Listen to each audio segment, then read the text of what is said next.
नज़ीर, Trump ने यह claim किया है कि अमेरिका ने प्रेसिडेंट मडोरो को वेनेजुएला के सदर को कैप्चर कर लिया है और अपने साथ ले गए हैं। यानी अमेरिका ने एक आजाद मुल्क के एक आजाद सदर को, एक इलेक्टेड नुमाइंदे को किडनैप कर लिया है और मुल्क से उठाकर ले गए हैं। और प्रेसिडेंट मडोरो के साथ जो है वो उनकी वाइफ भी मौजूद थी। प्रेसिडेंट मडोरो को इस वक्त जब वो कैप्चर कर लिया गया है, ये वो चीज है जिसके बारे में हम बात कर रहे थे कि असैसिनेशंस की जा सकती हैं, उनको कैप्चर किया जा सकता है और ये उनकी प्रायोरिटी होगी। तो यहाँ पर जब उनको कैप्चर कर लिया गया, ये अमेरिका की जानिब से जब वो क्लेम किया जा रहा है, बहुत ही सेंसिटिव और डेंजरस जब वो डेवलपमेंट है।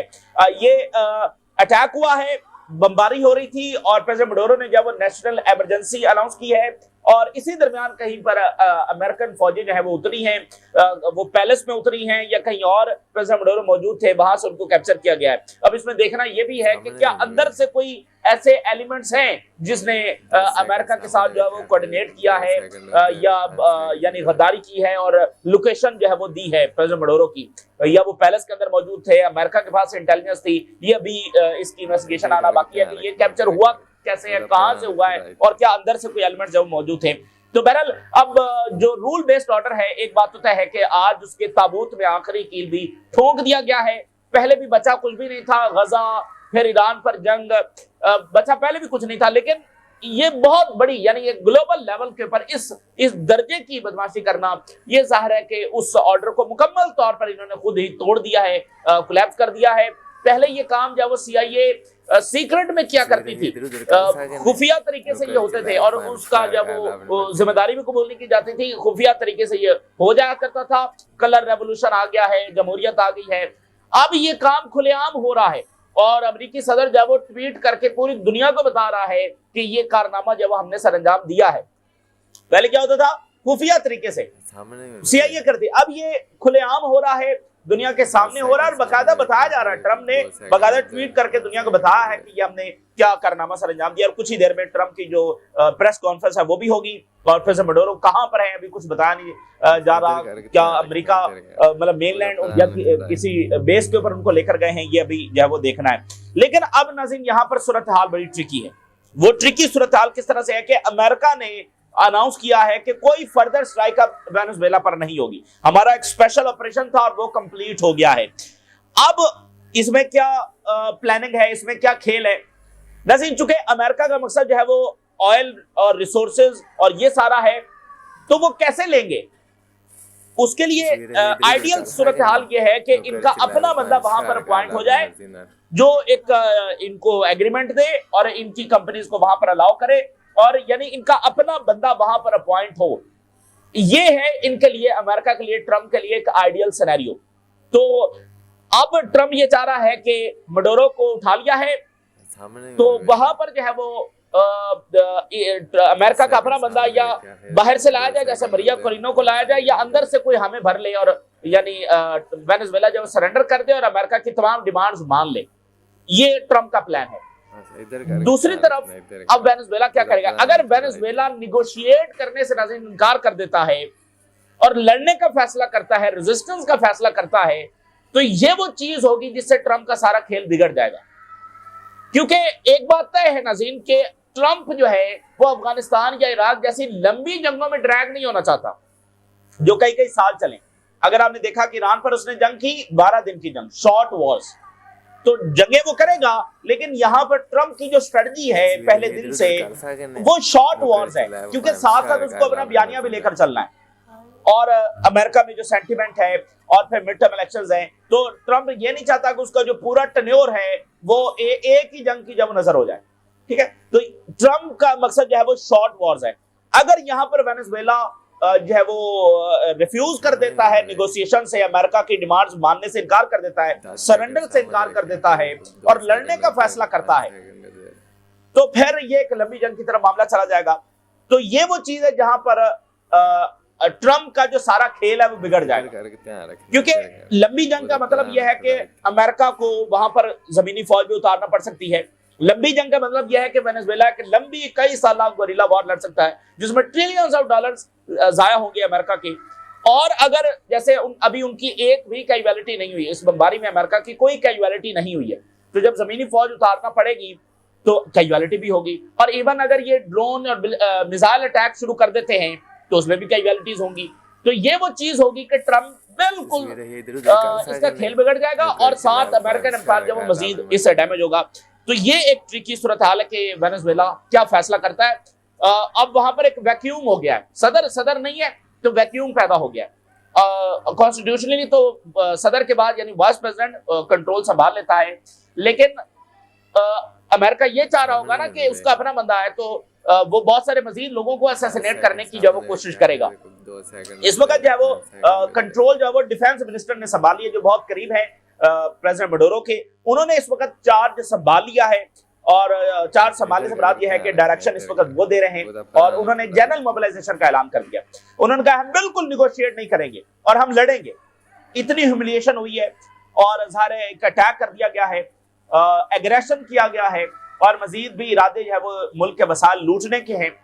तो उन्होंने कहा है कि हम लड़ेंगे, सरेंडर नहीं करेंगे और जनरल मोबिलाइजेशन का उन्होंने ऑर्डर कर दिया। तो तेजी के साथ अब चीजें अनफोल्ड होंगी और अमेरिका अपनी गेम खेलना चाहेगा और जाहिर है कि वेनेजुएला ने फैसला करना है कि वो रशिया ने कंडेम किया है और इस वक्त प्यूटन की बिहाइंड द क्लोज डोर जब वो मीटिंग हो रही है, फौरी तौर पर प्यूटन जब वो पहुंचे हैं और उनकी जो हाई लेवल की मीटिंग इस वक्त जारी है कि वेनेजुएला के हवाले से क्या करना है। क्योंकि देखें, एक है कि इराक है, हमला हो गया, फुल स्केल इन्वेजन हो गई है। यहाँ पर ट्रिकी सूरत हाल है, फुल स्केल इन्वेजन नहीं हुई है, 10 सेकंड अटैक हुआ है, जरा डिफरेंट नौयत का हुआ है। मकासद वही है जो इराक के थे, रिसोर्सेज लूटना, लेकिन जरा और तरीके से अब ये अंजाम दिए जा रहे हैं। तो काफी यानी कि रशिया भी देख रहा है, चाइना भी देख रहा है, ईरान ने कंडेम किया है, लेकिन ईरान खुद अलर्ट पर है कि किसी भी वक्त उस पर अटैक हो सकता है। ये सारे कनेक्टेड है और मैं आपके सामने रिपोर्ट रखूंगा। और कैसे अजीब बात है, यह जो जंग वेनेजुएला के ऊपर छेड़ी गई है और ईरान के ऊपर छेड़ी गई है, ये जंग असल में चाइना के खिलाफ जो जंग है उसका बकायदा, और जो ताइवान की जंग है उसका बकायदा आगाज हो गया है। सुनने में ये बड़ा अजीब लगेगा, जंग वेनेजुएला में हो रही है, जंग ईरान में हो रही है, जंग और ग्रेट गेम सोमालीलैंड में हो रही है, लेकिन ये तो जो चाइना के खिलाफ जंग है उसका बकायदा आगाज हो गया है इन सारे वाकयात के साथ। मैं पहले वो रिपोर्ट आपके साथ शेयर कर देता हूं। अब आप ये देखिए, एक्सपर्ट के मुताबिक कि यूएस जो है उसने ऑफिशियली जंग लॉन्च कर दी है, वॉर फॉर ताइवान। चाइना के खिलाफ ये बकायदा जंग लॉन्च हो गई है। वेनेजुएला की एनर्जी सारी कहां जा रही है? 10 सेकंड चाइना जा रही है, अब नहीं जाएगी। ईरान के ऊपर जंग मसलत की जा रही है, ईरान की सारी एनर्जी कहां जा रही है? चाइना जा रही है। अगर वहां पर रजीम चेंज हो जाती है नहीं जाएगी। सोमालीलैंड और सदरन यमन जो है इनको क्रिएट किया जा रहा है अलग अलग कंट्री और वहां पर बेसेस और सारी प्रेजेंस, ताकि चाइना की जो इंपोर्ट एक्सपोर्ट है थ्रू रेड सी वो बंद की जा सके। कंटेनमेंट यही होती है ना जो सोवियत यूनियन के खिलाफ की गई थी। एनर्जी नहीं जाएगी, रेड सी को वो ब्लॉक कर रहे हैं चाइना के लिए। वो जो सिंगापुर और मलेशिया के दरमियान जो स्ट्रेट है जहां से चाइना गुजरता है, वहां पर ऑलरेडी उनकी प्रेजेंस है। So US has already initiated world war 3। अब इसमें कोई मुज़ेक़ा बात नहीं है, बिल्कुल दुरुस्त बात है। ये ओवरऑल जो जंग है वो चाइना के खिलाफ है। तो अब चाइना को फैसला करना है। We are just waiting for China to make the move. China ने अब फैसला करना है, क्योंकि ये सारा तो घेरा जो है वो चाइना के खिलाफ तंग हो रहा है। जाहिर है वेनेजुएला पर उनके अपने मकासद हैं, वेनेजुएला के ऑयल लेना ये वो, लेकिन इन अ ब्रॉडर वे तो चाइना के लिए मसला है। ऑयल कहां से लेके, रशिया कहां से सारा ऑयल चाइना के लिए पूरा करेगा? कहां से लेगा ऑयल, कहां से आएगी गैस? और ये जो वेनेजुएला और ईरान है ये तो बड़ा डिस्काउंटेड एनर्जी दे रहे हैं ना, डिस्काउंटेड प्राइस के ऊपर ऑयल और गैस सारा दे रहे हैं चाइना को। तो रशिया तो नहीं अफोर्ड कर सकता। और वहां पर ट्रंप की जो स्ट्रेटजी है कि यूक्रेन की जंग रुकवाई जाए, उसमें भी एक मकसद ये है कि जो डिस्काउंटेड ऑयल रशिया से आ रहा है वो नहीं आएगा चाइना को, ठीक है ना। तो वैसे भी अगर वेनेजुएला से ईरान से ऑयल बंद हो जाता है चाइना के लिए तो बड़ा मसला पैदा हो जाएगा। रशिया वो सारी जरूरत चाइना की पूरी नहीं कर सकता, ठीक है ना। तो ये सूरत हाल है। बाकी सऊदी अरेबिया से भी ऑयल जाता है, यूएई से भी जाता है, तो वहां से रुकवाना अमेरिका के लिए कोई मसला नहीं है। So US launches large scale strike on Venezuela and capture President Maduro। इस civilized world में आज की तारीख का ये जो वाकया है ये बहुत बड़ा वाकया है, जिसको लिखा जाएगा कि कैसे एक so called rule based order जो बनाया गया कि ये सिविलाइज्ड वर्ल्ड है, इसमें ये ऑर्डर है, इसमें फैसले थ्रू रूल्स होंगे, तरीकाकार से होंगे, अब वो बिल्कुल खत्म हो गया है बदमाशी के साथ। और जो गजा में और ईरान में और लेबनान में नाज़रीन आपने देखा है, ये दरअसल उसकी इम्प्लीमेंटेशन है एट अ लार्जर स्केल के ऊपर इसकी इम्प्लीमेंटेशन है। पीछे चीज वही है। ट्रम्प सेज कि US carried out large scale strikes against Venezuela and captured president Maduro and his wife. देखें, president Maduro and his wife को जब उनके मुल्क से उठा लिया गया है, ये कोई मतलब कोई शुगल की बात तो है नहीं। सदर और उसकी वाइफ को उठा लिया गया है और कसूर क्या है कि अब उनकी फैमिली तक को उठा लिया गया है। कसूर सिर्फ यह है कि वहां पर उनके पास ऑयल है। और अगला निशाना मैं आपको बता दूं क्यूबा है, अगला निशाना कोलंबिया है। क्यूबा को जो एनर्जी जा रही है, ऑयल गैस ये सारा जा रहा है, वो वेनेजुएला से जा रहा है। तो क्यूबा के लिए सप्लाई कट गई है। अगर वो अपना बंदा लाने में कामयाब हो जाते हैं तो यहाँ से इसके ताने बाने बहुत सारी चीजों के साथ जुड़ते हैं। और आपको नेतन्याहू का वो बयान याद है जिसमें उसने कहा था कि 2026 का साल हमारे लिए लैटिन अमेरिका में बहुत सारी अपॉर्चुनिटीज का साल होगा। Trump claims that Venezuela Maduro captured after attacks. Al Jazeera. President Maduro was captured and arrested and taken out of Venezuela. Arrest किया हमने, एक सदर को उसके मुल्क से अरेस्ट किया है अमेरिका ने। Arresting Maduro and his wife and deporting them outside Venezuela. और हो सकता है जो पोर्टो रिको इनकी बेस है वहां पर ले जाया गया हो प्रेसिडेंट मडोरो को, हो सकता है मेन लैंड में कहीं ले जाया गया हो, तो मुकदमा वगैरह उनके पर चलाए गए, हो सकता है उनको असैसिनेट भी कर दिया जाए। तो अभी जो वेनेजुएला के वाइस प्रेसिडेंट है उनका बयान आया कि हम ये चाहते हैं कि हमें प्रूफ दिया जाए कि वो जिंदा है। अच्छा, अब अगली जो खतरनाक खबर आ रही है कि वेनेजुएला के इंटीरियर मिनिस्टर जब असैसिनेट हो गए। वेनेजुएला के इंटीरियर मिनिस्टर इस वक्त असैसिनेट हुए हैं और डिफेंस मिनिस्ट्री के ऊपर अटैक हुआ है और जो आर्मी चीफ का ऑफिस है वहां पर अटैक हुआ है।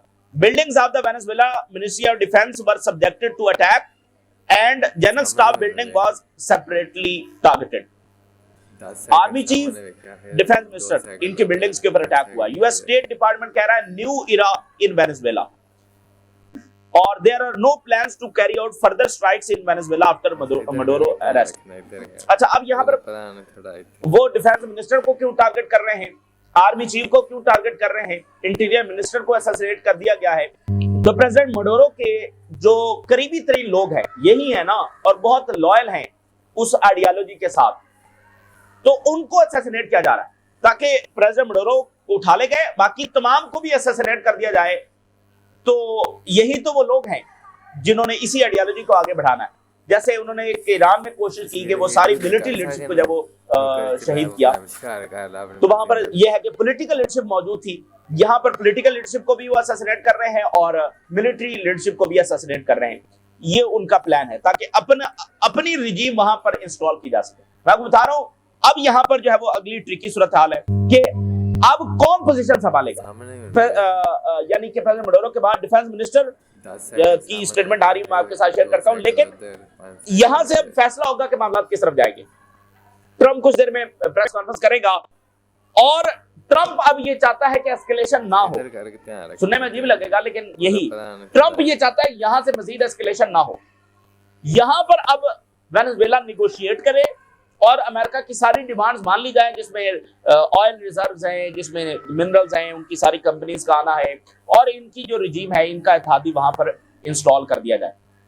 ये है आइडियल सिनेरियो फॉर ट्रम्प और ये वो होगा कि ट्रम्प बहुत बड़ा फातेह होकर इस जंग से निकलेगा।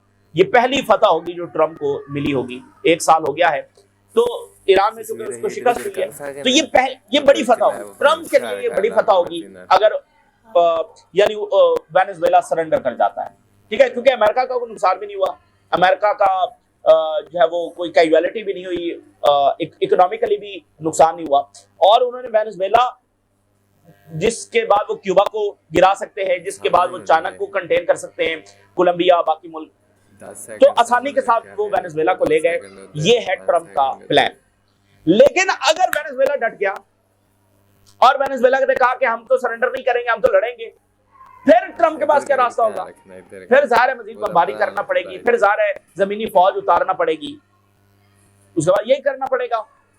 तो वो फिर बहुत वियतनाम की तरह मामला चले जाएंगे, इराक में इनका बहुत नुकसान हुआ है, हजारों फौजी जानों से गए, अफगानिस्तान में इनका बहुत नुकसान हुआ है, तो फिर ये वियतनाम बनेगा, ठीक है ना। तो यहां से बहरहाल जब अभी फैसला होना है। जो स्टेटमेंट आ रही है वो ये है कि वेनेजुएला के डिफेंस मिनिस्टर ने कहा है we will not negotiate and we will not concede and we will prevail in the end. हम फाते होंगे, we will prevail in the end, Venezuela के डिफेंस मिनिस्टर कह रहे हैं। प्रेसिडेंट मडोरो की इंस्ट्रक्शन भी यही थी, तो अब इनको असैसिनेट करने की जो कोशिश की जाएगी। देयर इज कोऑर्डिनेशन कि हम डिफेंड करेंगे वेनेजुएला की टेरिटरीज को और इस इंपीरियलिस्ट थ्रेट को हम पूरी तरह से इसका सामना करेंगे। जनरल मोबिलाइजेशन का ऑर्डर उन्होंने दे दिया है और इंस्ट्रक्शन जो है वो दी जा रही है थ्रू कमांडर इन चीफ के जरिए। The Venezuela defence minister is alive and addressing his people, we will not negotiate and we will triumph in the end. हम आखिरकार जो वो फाते होंगे। ये यानी यहाँ पे मामला अब अटका हुआ है। एक तो सूरत हाल ज़ाहिर है बहुत अनसर्टन है, हतमी तौर पर कुछ कहा नहीं जा सकता, लेकिन मामला यहाँ पर अटका हुआ है। अमेरिका के गोल्स यानी फुल स्केल इन्वेजन नहीं है, क्योंकि फुल स्केल इन्वेजन बहुत कॉस्टली साबित होगी। लेकिन अगर मामला उस तरफ चला जाता है जो कि अमेरिका को जाना पड़ेगा, ट्रंप उसमें ड्रैग हो जाएगा। अब यहां से वापसी तो कोई नहीं है, वापसी तो उस दिन भी नहीं थी जब ये 3-4 महीने जो सिलसिला शुरू हुआ, हमने तभी कहा था तीर कमान से निकल चुका है। तो अब यहां से अगर देखें, अगर यहां से इन्होंने मिसाइल फायर करना शुरू कर दिए, अगर यहां से इन्होंने ड्रोन फायर करना शुरू कर दिया, उनके मुल्क के ऊपर अटैक तो हो गया। अभी उन्होंने अपनी फोर्सेस को बॉर्डर्स की तरफ और कोस्टल लाइन की तरफ भेजना शुरू कर दिया। अगर इन्होंने आगे से अब हवाई फिजाई हमले शुरू कर दिए, फिर अमेरिका क्या करेगा? फिर ज़ाहिर है उनको फुल स्केल इन्वेजन और कारपेट बॉम्बिंग की तरफ जाना पड़ेगा। तो देखना है कि अब अगले घंटों में क्या कैसी सूरत हाल अनफोल्ड होगी। प्रेसिडेंट ऑफ कोलंबिया ने कहा है कि I warn the entire world they have attacked Venezuela. पूरी दुनिया को मैं वॉर्न कर रहा हूं कि देखें उन्होंने वेनेजुएला के ऊपर अटैक कर दिया। वैसे आज दुनिया के जो लीडर्स हैं वो कैसा फील कर रहे होंगे?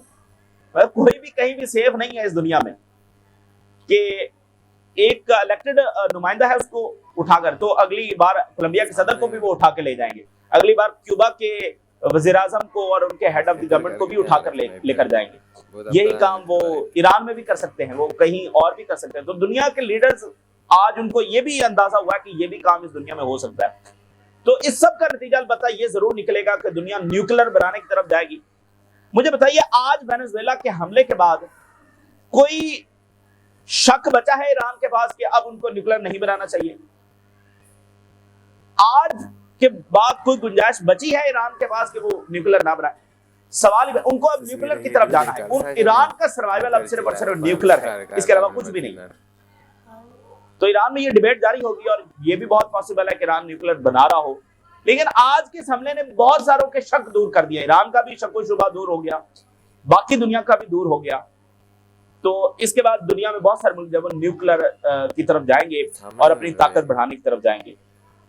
अब आप देखिए, probably the end of the international law, international law का आखिरकार इख्तिताम हो गया है।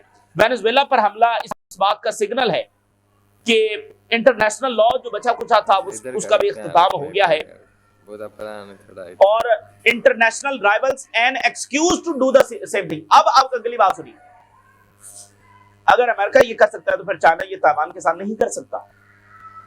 अगर अमेरिका कर सकता है तो चाइना तो ताइवान को दुनिया चाइना ही का हिस्सा मानती है, तो फिर चाइना भी ये कर सकता है। जिसके पास ताकत होगी वो कुछ भी करेगा। तो ये कोई अच्छा जो प्रेसिडेंट है वो सेटल नहीं किया गया। This is probably the nail in the coffin of the international agreement। जो एक आलमी, देखिए ये जो बार बार आपको लफ्ज़ सुनने में मिलता है ना, जिसकी अहमियत वैसे नजर नहीं आती कि इंटरनेशनल लॉ, ये मामूली चीज नहीं है। इंटरनेशनल लॉ बेशक उस पर मनोअन कभी अमल दरामद नहीं हुआ, लेकिन ये एक एग्रीमेंट है जिसने मौजूदा दुनिया को पिछली दुनिया से बेहतर साबित किया करने की कोशिश की।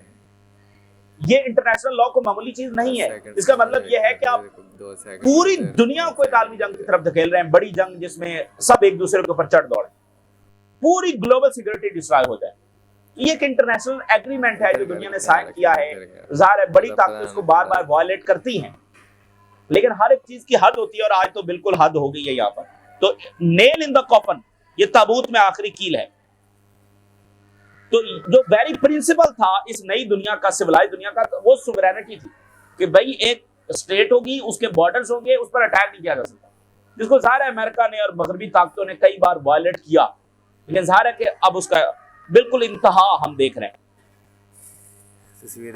तो ये उसी तरह के ऑपरेशंस हैं जो हमने इजराइल के देखे हैं, लेबनान में, ईरान में, और इजराइल और अमेरिका ने ज्वाइंटली ईरान के ऊपर अटैक किया। लेकिन अब हम इसको मच मच हायर और बिगर वे के अंदर देख रहे हैं, much higher than what are used and very much against the international norms and international law, मतलब उससे भी ज्यादा ब्रॉडर वे के अंदर हम इसको देख रहे हैं। China could now point to US action as a justification to do the same on Taiwan. ठीक है, चाइना भी अब चूंकि ताकत से, तो फिर ताकत उनके पास विच चाइना हैज लॉन्ग क्लेम।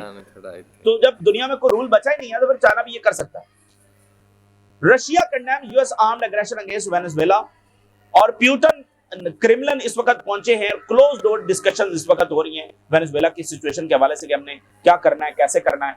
देखें, अगर वेनेजुएला लड़ने का फैसला करता है तो ज़ाहिर रशिया देखेगा, अगर वेनेजुएला सरेंडर का फैसला करता है तो रशिया और चाइना ने देखना है। वेनेजुएला का ऑयल बंद होने जा रहा है चाइना के लिए, और ये बहुत उनके लिए खतरे की घंटी है, ये डायरेक्ट नेशनल सिक्योरिटी थ्रेट है चाइना के लिए। तो चाइना में भी एक हंगामी इस वक्त सूरत हाल होगी, और क्या फैसला होता है ये बहरहाल अगले घंटों में मजीद देखें। कुछ देर में ट्रंप की जो प्रेस कॉन्फ्रेंस भी होगी। तो दुनिया में कोलैप्स हम देख रहे हैं, और ये दुनिया के लिए सबसे खौफनाक टाइम होता है जब एक ऑर्डर का कोलैप्स हो रहा होता है। तो ये ऑर्डर अब ऑफिशियली कोलैप्स कर गया, ऑफिशियली जब वो कोलैप्स कर गया, लेकिन ये टाइम दुनिया के लिए कोई अच्छा टाइम नहीं है। ईरान इस वक्त हाई अलर्ट के ऊपर है, यमन में सूरत हाल उसी तरह से है, ठीक है ना, यमन में क्लैशेस हो रहे हैं, और सोमालीलैंड की ग्रेट गेम, और लेबनान इस वक्त हाई अलर्ट के ऊपर है, और गजा में वो दोबारा। तो आज के हमने ये भी साबित किया कि वो फलस्तीनियों को डिस्प्लेस करने का पूरा इरादा रखते हैं, और इसके लिए वो हर हद तक जाएंगे। तो रीजन क्या उनको कन्फ्रंट करने के लिए तैयार है। तो ये ताज़ा तरीन सूरत हाल जो आपके साथ शेयर की, आपने राय सुलगा कर इजाजत दी। अल्लाह हाफिज।